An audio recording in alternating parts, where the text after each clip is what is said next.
Serial वसुधा का यह episode अब एक नए मोड़ पर पहुंच गया है, जहां एक तरफ देव और वसुधा के रिश्ते में लगातार दूरियां बढ़ती जा रही हैं, वहीं दूसरी तरफ चंद्रिका के दिमाग में अब और भी कई शंकाएं जन्म लेने लगी हैं। वसुधा के अचानक आने जाने से घर में सभी लोग उलझन में हैं। देव सोच में पड़ जाता है कि आखिर वसुधा उससे दूरी क्यों बना रही है, जबकि वह खुद पूरी कोशिश कर रहा है उसे अपने पास रोकने की। रात का माहौल है, घर में सब पूजा के बाद आराम कर रहे हैं। तभी देव अकेला बालकनी में बैठा सोचता है, क्या वसुधा सच में इस घर की बहू नहीं बनना चाहती, या इसके पीछे कोई और वजह है। उसकी निगाहें लगातार उस दिशा में टिकी रहती हैं जिधर से वसुधा चली गई थी। वहीं वसुधा अपने घर पहुंचकर हनुमंत के सवालों का सामना कर रही होती है।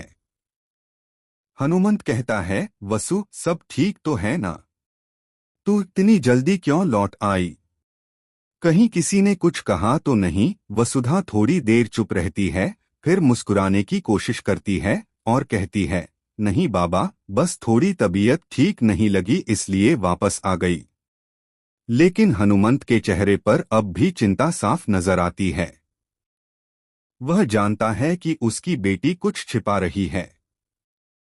दूसरी ओर अगले दिन सुबह देव की मां यानी देवी हुकुम को चंद्रिका सारी बात बताने जाती है। वह कहती है, भाभी सा, कल रात कुछ अजीब हुआ था। मुझे लगा कि वसुधा का गृह प्रवेश हुआ है, लेकिन जब घूंघट उठाया गया तो वो दिव्या निकली। मुझे लगता है कि घर में कुछ छिपाया जा रहा है। देवी हुकुम यह सुनकर चौंक जाती हैं और तुरंत सोचने लगती हैं कि आखिर चंद्रिका ने ऐसा देखा कैसे, जबकि उन्होंने खुद किसी को गृह प्रवेश की इजाजत नहीं दी थी। इधर देव वसुधा को फोन करता है, लेकिन वह कॉल नहीं उठाती। कुछ देर बाद वह एक मैसेज भेजता है, वसु, मुझे सच बताओ, तुम क्यों दूर जा रही हो?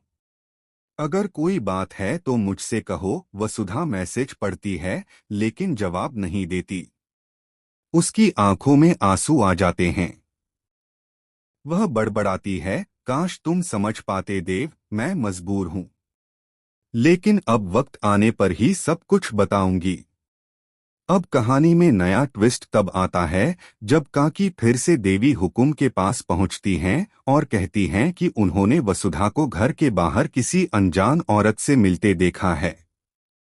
देवी हुकुम अब शक में आ जाती हैं कि कहीं वसुधा कोई राज तो नहीं छिपा रही। वह खुद यह पता लगाने का निर्णय लेती हैं कि वसुधा आखिर कर क्या रही है। अगले दिन देवी हुकुम अपने आदमी को भेजती हैं जो वसुधा के घर के आसपास नजर रखता है। वहीं वसुधा किसी से गुप्त मुलाकात करती नजर आती है।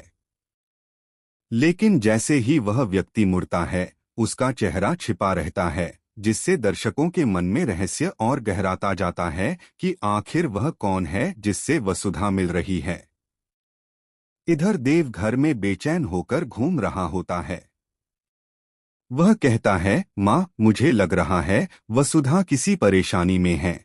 देवी हुकुम गहरी नजरों से बेटे को देखती हैं और कहती हैं, अगर वो सच में परेशानी में है तो पहले यह जानना जरूरी है कि उसकी परेशानी की वजह कौन है।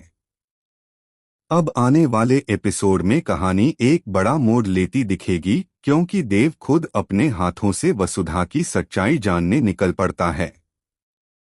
लेकिन क्या उसे सच पता चल पाएगा? क्या वसुधा का रहस्य उजागर होगा, या फिर चंद्रिका पहले ही सबके सामने उस्कारा?